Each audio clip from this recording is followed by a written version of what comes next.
Bonjour, nous sommes le 11 novembre 2025 et je vous propose un nouveau bulletin d'information en Ukraine. Et sans transition, nous allons nous rendre directement sur la ligne de front, en commençant comme à l'accoutumée par le front de Soumy. Ici, sur cette portion de la ligne de front, nous avons une légère modification en faveur des Ukrainiens au sud du village de Oleksiivka, puisque cette semaine, une position de l'armée ukrainienne a été bombardée dans ce même village, et ce qui a eu donc pour effet de passer cette partie du terrain ici au sud de cette localité, sous le contrôle de l'armée ukrainienne.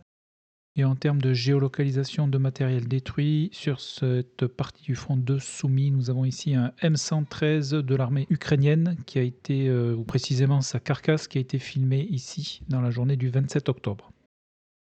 Un petit peu plus au sud, ici c'est un canon automoteur, toujours de l'armée ukrainienne, mais de type Bodana, qui a été détruit dans la journée du 6 novembre par un drone kamikaze russe au sud-est du village de Voropay. Et donc on n'est pas très loin ici de l'oblast de Belgorod qui se trouve en Russie. Direction le front de Kharkov, ici sur la ligne de front de Vovchansk, on note des évolutions ici en faveur des Russes, puisque ces derniers ont continué ici à avancer dans la partie sud de la ville, puisque pour rappel cette ville est traversée par la rivière Vovcha. Et nous nous situons ici donc sur le sud de cette ville, plus précisément au sud de cette zone industrielle qui est maintenant sous contrôle de l'armée russe, et des unités d'infanterie russes ici ont été bombardées dans ce secteur les 5 et 6 novembre, et un drapeau russe a également été hissé dans cette partie de la ville, et ce qui a eu donc pour effet de passer ce secteur ici sous le contrôle de l'armée russe, donc dans le sud de la ville de Vovchansk. Et en termes de géolocalisation de matériel détruit, nous avons de nouveau un Bodana, qui est un canon automoteur. Toute proportion gardée, on pourrait le comparer au canon César français. Et celui-ci donc a été détruit au sud de Roubijne dans la journée du 6 novembre par un drone kamikaze russe. On se dirige maintenant sur le front de Louhansk, sur la partie nord, au sud de Milovie. Ici, le village de Odratny est maintenant passé sous contrôle de l'armée russe. Et au sud de cette localité, une position de leur armée ici a été bombardée hier dans la journée. Sur cette partie du front, ici, nous avons un T-72 ukrainien qui a été détruit par un drone kamikaze le 6 novembre. Sur le nord du front de Louhansk, ici, légère avancée russe au nord de la localité de Kamianka, donc cette dernière semaine. On se dirige au sud, précisément dans la ville de Kupiansk. Pas d'autres informations suite aux attaques et incursions ukrainiennes sur le nord de la ville. Par contre, la partie du terrain à l'ouest de Moskovka est repassée sous contrôle des Ukrainiens. Et dans le même temps, donc cette dernière semaine, on note une nouvelle avancée des Russes, cette fois-ci dans le sud de la ville de Kupiansk. Ici, puisque plusieurs de leurs positions ont été bombardées donc cette dernière semaine, et même à l'extrême sud de la ville de Kupiansk. Donc voilà pour la situation donc sur cette ville. Et à l'est de cette même ville de Kupiansk, ici on note une légère avancée des Russes. Dans une vidéo qui a été publiée le 8 novembre, on peut observer ici un groupe de combat russe progresser dans cette bande forestière dans laquelle est installée une tranchée de l'armée ukrainienne. Et dans cette vidéo, les combats tournent en faveur des Russes. Et en parlant de l'armée ukrainienne, une position de leur armée ici a été bombardée dans ce secteur le 5 novembre. Donc voilà pour cette partie nord du front de Louhansk. On se dirige sur la partie sud à présent, où le village de Serednie ici est passé sous contrôle de l'armée russe cette dernière semaine. Pas d'autres informations dans le secteur de Liman, sur la partie est de la ville. Dans une vidéo qui a été publiée le 4 novembre, ici on peut observer un Humvee de l'armée ukrainienne être détruit par un drone kamikaze russe, alors que ce blindé était auparavant abandonné.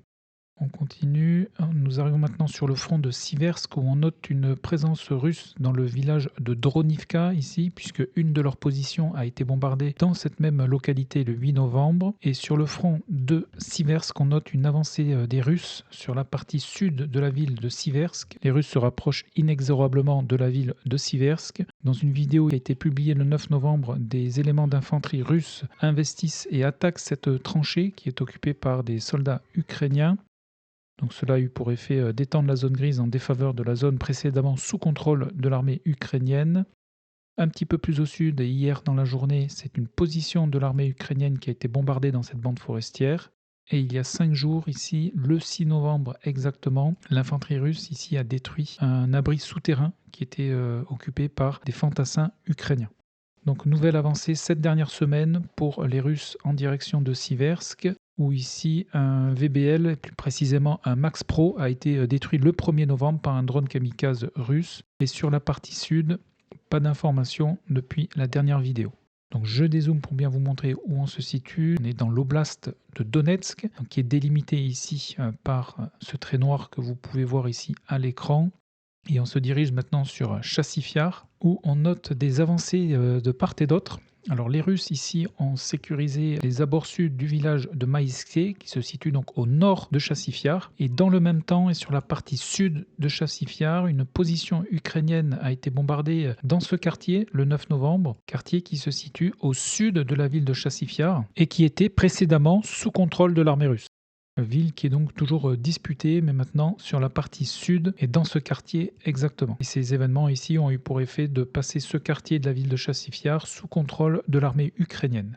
On se déplace et nous arrivons maintenant sur le front de Kostantinivka où on note plusieurs avancées de l'armée russe sur cette partie du front. Dans la ville même de Kostantinivka, les forces aérospatiales russes ont bombardé la ville notamment les 4 et 9 novembre avec des FAB et notamment ici dans la journée du 9 novembre une FAB 3000. Et en termes de géolocalisation de matériel détruit. Dans un ordre chronologique, ici nous avons un T-72 qui a été détruit le 5 novembre par un drone kamikaze russe dans la ville de Kostantinivka. Et ici, c'est un blindé ukrainien qui a été détruit à proximité de ce pont. Mais il devient ici de plus en plus difficile de pouvoir bien identifier les blindés, puisque la plupart, et aussi bien ukrainiens comme russes, sont maintenant équipés de cages qui rend l'identification un peu plus difficile. Donc ici, dans le doute, je mets un blindé. Il ne s'agissait certainement pas d'un char, puisque les chars, on peut les identifier grâce au canon, mais les autres blindés, c'est plus difficile. Au sud-est de Kostantinivka, ici, une position russe a été bombardée le 4 novembre. Et sur la partie sud du front de Kostantinivka, les Russes se rapprochent de Nelipivka ainsi que de Ivanopilia, où même une position de l'armée russe ici a été bombardée le 7 novembre, donc sur Ivanopilia. Et Nelipivka est également ici sur la ligne de front entre les positions russes à l'est et les positions ukrainiennes à l'ouest. Et sur la partie sud ici, pas de modification des zones de contrôle, seulement une position russe qui a été bombardée dans la zone grise ici à l'est de Klabanbik. Nous arrivons maintenant sur le front de Pokrovsk.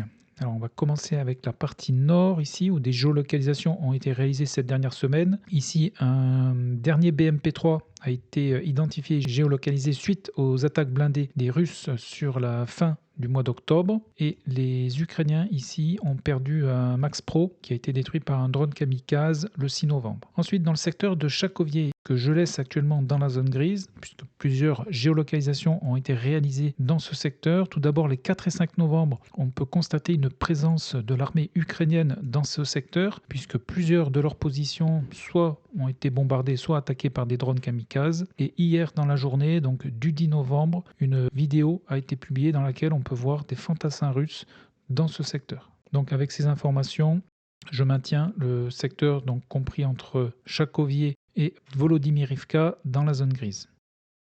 On se déplace un petit peu plus vers l'ouest.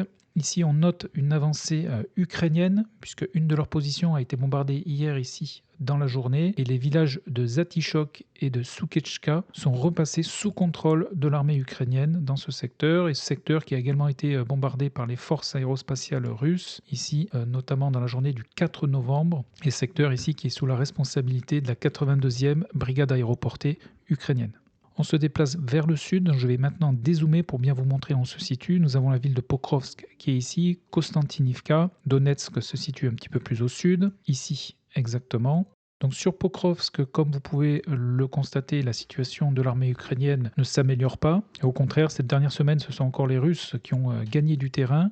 Alors tout d'abord sur Rodinske qui reste disputé malgré l'intervention ici d'un char ukrainien hier dans la journée qui a fait feu sur des positions russes à proximité de sa position, donc dans les bâtiments que l'on peut voir ici. Ce sont les Russes qui ont augmenté leur zone de contrôle à l'est, au sud-est plus précisément de Rodinske, sur la commune de Chervony-Liman, où on note des avancées de l'armée russe, ici et toujours avec leur infanterie. 2 positions ici ont été bombardées le 7 novembre. Sur la partie est, donc à l'est de Mirnorad, nouvelle avancée de l'armée russe, notamment sur la commune de Balahan. Dans ces avancées ici, ils ont perdu un BMP, donc dans la journée du 6 novembre. Et à noter que sur cette dernière semaine, la ville de Myrnorad a été particulièrement bombardée par les forces aérospatiales russes, et notamment ici avec des FAB 3000 les 7 et 8 novembre. Donc en général, ces phases de bombardement précèdent une intervention terrestre russe qui devrait se produire prochainement sur Myrnorad. Et au sud de Myrnorad, ici, on note une nouvelle avancée des Russes, puisque leur infanterie ici a été bombardée dans ce quartier le 7 novembre.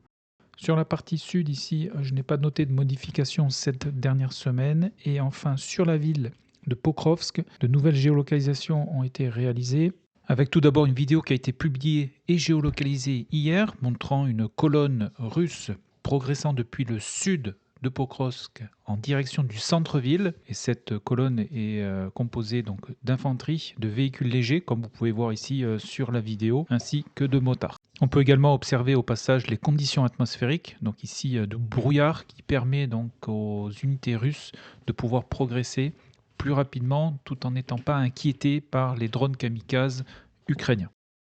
Ensuite, plus au nord, une vidéo a été publiée le 4 novembre, donc il y a presque une semaine, dans laquelle on peut noter la présence de plusieurs éléments d'infanterie ukrainienne dans le centre-ville de Pokrovsk, ici avec notamment également la présence d'un véhicule blindé léger qui fait mouvement ici sur le nord de Pokrovsk. Et 2 jours plus tard, le 6 novembre, des positions russes sont bombardées au nord et à l'est de ces positions. Donc, ce qui sous-entend que malgré ici la contre-attaque de l'armée ukrainienne, les Russes soient parvenus à reprendre ici le centre-ville de Pokrovsk. Et sur la partie ouest de Pokrovsk, là également une position russe y a été bombardée le 4 novembre et 2 jours plus tard dans ce secteur également, le 6. Dans une vidéo qui a été publiée ici le 5 novembre, on peut observer un groupe de combat ukrainien battre en retraite ici vers le nord sous le feu des mortiers russes. Et sur la partie nord, nous avons 2 géolocalisations. Ici, un PBV 302, donc c'est un véhicule de transport de troupes blindé, conception suédoise, qui a été détruit le 7 novembre par un drone kamikaze. Et dans la même journée, sur l'axe ici, qui constitue maintenant le dernier axe d'approvisionnement et de repli de l'armée ukrainienne sur Pokrovsk, ici sur ce carrefour, c'est un Kozak qui a été détruit le 7 novembre par un drone kamikaze russe. Donc à mon niveau et suivant cette carte, je ne constate pas d'encerclement effectif de la ville de Pokrovsk et de Myrnorad. Néanmoins, on peut parler d'encerclement opérationnel dans la mesure où la seule voie de communication et de logistique est sous le feu de l'artillerie et des drones russes. Et sur la route de Pokrovsk, un petit peu plus au nord-ouest, les 6 et 11 novembre, c'est un Senator ici qui a été détruit, et là un canon automoteur qui a également été détruit, et les deux donc dans le secteur de Myrnie, détruits par des drones kamikazes russes. Et si on se déplace un petit peu plus vers le sud, ici au nord de Oudachnie, c'est un BTR-60 de l'armée ukrainienne qui a été détruit par là également un drone kamikaze le 5 novembre. Et pour terminer sur Pokrovsk, ici, on note un gain de terrain ici au profit des Russes, donc à l'est de Kotlinie. Et avant de terminer donc ce compte-rendu sur Pokrovsk, d'autres géolocalisations ont été réalisées ici, donc au début du mois de novembre. Donc les 4 et 5 novembre, nous avons ici un char russe qui a été détruit par un drone kamikaze ukrainien. Et ici, sur la commune de Razinier, plusieurs blindés russes ont également été détruits, là également par des drones kamikazes ukrainiens.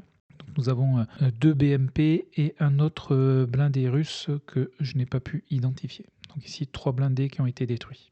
Donc voilà pour ce compte-rendu sur la ville de Pokrovsk. Comme vous pouvez le constater, la situation de l'armée ukrainienne ne s'est pas améliorée.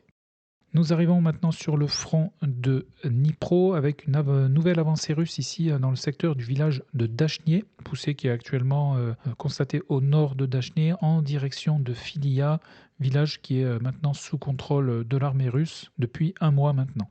On continue sur cette partie du front de Dnipro où on a constaté l'avancée la plus significative de cette dernière semaine, donc au profit des Russes, puisque plusieurs villages sont passés sous leur contrôle, et notamment ces derniers jours, avec plusieurs dizaines de drapeaux russes qui ont été hissés ici dans ce secteur, donc sur Privilnier, à l'est du village de Solotkie, dans le village de Ouspenivka, sur Novo-Mykolaïvka, et enfin, hier également, des drapeaux ont été hissés dans le village de Novie. Donc importante avancée des Russes ici sur le front de Dnipro, où un T-64 de l'armée ukrainienne ici a été détruit le 4 novembre par un drone kamikaze russe, alors que le char ici était camouflé dans cette bande forestière. Donc je dézoome pour bien vous montrer donc sur ce front donc de Dnipro qui se situe donc à l'ouest de Donetsk et où la prochaine ville importante de cette région, donc qui se situe à Oulialpol, ici, est actuellement donc maintenant menacée par les Russes depuis le nord-est, alors que jusqu'à présent les Russes n'étaient pas parvenus à approcher cette ville depuis Marfopil. Et nous allons donc terminer avec le front de Zaporizhia, où une géolocalisation ici a été réalisée au sud de Orikiv. C'est un Gvozdika ukrainien qui a été détruit le 7 novembre ici par un drone kamikaze russe. Et sur la partie ouest de ce front, nous avons ici un BAT, c'est un véhicule blindé léger, ou plus précisément, la carcasse d'un BAT a été filmée le 29 octobre à proximité de cet axe. Sur l'ouest du front de Zaporizhia, on note une avancée des Russes au nord de Plavny, légère avancée ici. Et si on se déplace vers l'ouest, on peut voir le Dniepr ici, mais le lit du Dniepr est totalement asséché. Rappelez-vous, le barrage de Novakakova avait été détruit. Donc, comme vous pouvez le voir ici sur cette image satellite, il n'y a plus d'eau donc dans le lit du Dniepr. Et dans une vidéo qui a été publiée ici le 4 novembre, sur cette île exactement, une unité d'infanterie ukrainienne a investi le secteur en éliminant au moins un soldat russe qui gardait ici cette habitation. Et cette information a eu pour effet de passer ce no man's land ici sous contrôle de l'armée ukrainienne, et ce qui correspond à un peu plus de 40 km² de terrain. Donc voilà pour les informations donc essentielles au 11 novembre 2025. En résumé, donc mis à part l'avancée des Ukrainiens dans le lit du Dniepr, l'avancée la plus significative est à mettre au profit des Russes sur le front de Dnipro. On note des gains de terrain de part et d'autre sur la ville de Chassifiar, au nord pour les Russes et au sud pour les Ukrainiens. Sur Pokrovsk, la situation de l'armée ukrainienne ne cesse de se détériorer, même si on ne peut pas encore parler d'encerclement physique. Un encerclement opérationnel peut être constaté, malgré l'intervention donc, des forces de Boudanov dernièrement et des renforts qui y ont été acheminés. Voilà, et bien écoutez, je vous souhaite une excellente journée, prenez bien soin de vous et à très bientôt.